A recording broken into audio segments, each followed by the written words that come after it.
Fala, meu amigo bancário, minha amiga bancária, tudo bem? Oswaldo Meirelles falando para passar aqui para vocês as principais notícias que impactaram os mercados no dia de hoje. Bom, o dia começou com uma forte volatilidade, embora a gente já vê o índice do medo, o VIX, em níveis muito mais baixos do que lá no pico da crise que deu ali mais ou menos em março, isso falando no pico da crise financeira, né? Sempre olhando para o lado econômico. E por quê? Porque a gente ainda tem muitas perguntas sem respostas, né? Qual será o período que o lockdown ainda vai durar aqui no Brasil e no mundo? Qual que vai ser o pico de pessoas infectadas? Após o fim do lockdown, qual que vai ser a velocidade com que a retomada da economia vai voltar? Qual que vai ser o impacto na economia, embora a gente saiba que vai ter uma retração, a gente ainda não sabe o tamanho disso. Qual que vai ser a taxa de mortalidade, se ela vai poder alterar ou não? Isso são algumas perguntas aí que a gente tem. A outra, que também é muito importante, o sistema de saúde, ele pode entrar em colapso ou não, né? Ele vai dar conta realmente de todos os casos que tem aparecido aí durante o mundo. Então, para o cenário de hoje, o que a gente observa é que o lockdown até o fim de abril, a previsão é que ela vai voltar à normalidade aí as coisas mais ou menos no mês de agosto, se ela manter aí o lockdown até o final de abril. Agora, olhando para um cenário um pouco mais pessimista, algumas casas já têm um retorno aí, por exemplo, projetado para o final de maio apenas, aí do final do lockdown, e a retomada realmente só voltaria mais ou menos ali para o período de dezembro a janeiro de 2021. E isso realmente já seria um cenário um pouco mais pessimista, um pouco mais catastrófico, olhando principalmente para a economia, né? O Brasil ele tem um benefício que ele começou o lockdown um pouco mais cedo, olhando aí principalmente para países da Europa e Estados Unidos, e isso favoreceu o controle da disseminação da doença, né? O final do mês de abril é um período mais crítico que nós teremos, segundo especialista. É claro, já saíram algumas outras datas, né, falando que ia ser o começo de abril, agora o final de abril, tem alguns especialistas falando no começo de maio. Tudo isso reforça mais ainda o cenário de incerteza, muitas perguntas sem resposta que a gente ainda tem, né?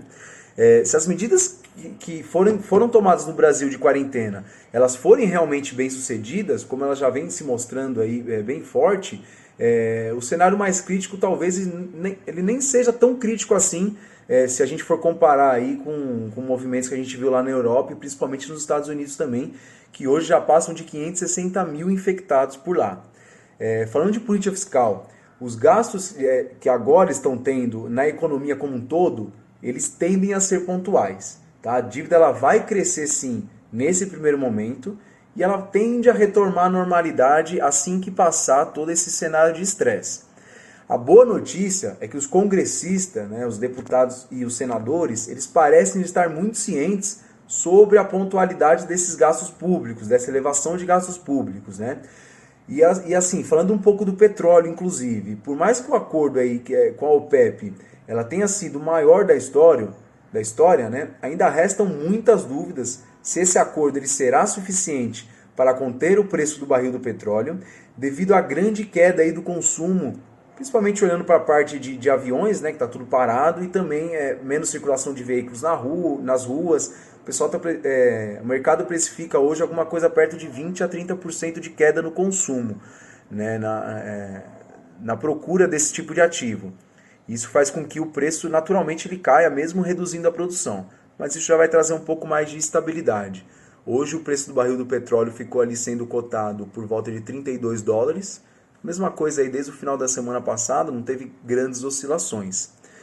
Lá nos Estados Unidos também, o que trouxe aí um cenário um pouco mais positivo para o mercado, olhando agora para o final do dia, que a Bolsa fechou positivo mais de 1%, foi o diretor do Instituto Nacional lá de Doenças Infecciosas, é uma pessoa lá dos Estados Unidos que está se mostrando muito à frente aí no assunto Covid-19 por lá.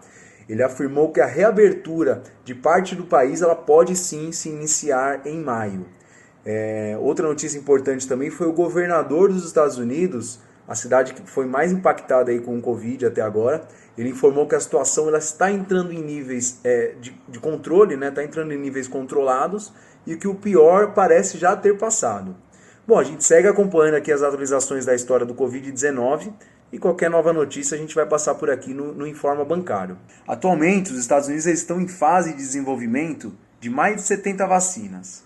Isso realmente mostra a preocupação dos Estados Unidos em reverter o atual cenário o mais rápido possível.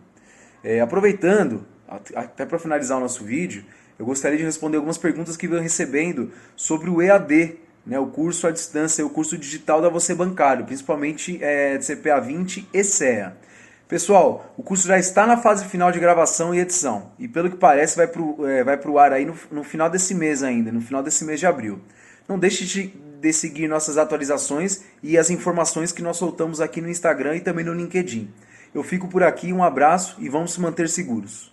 Essa foi mais uma edição do Bank News, o Jornal do Bancário.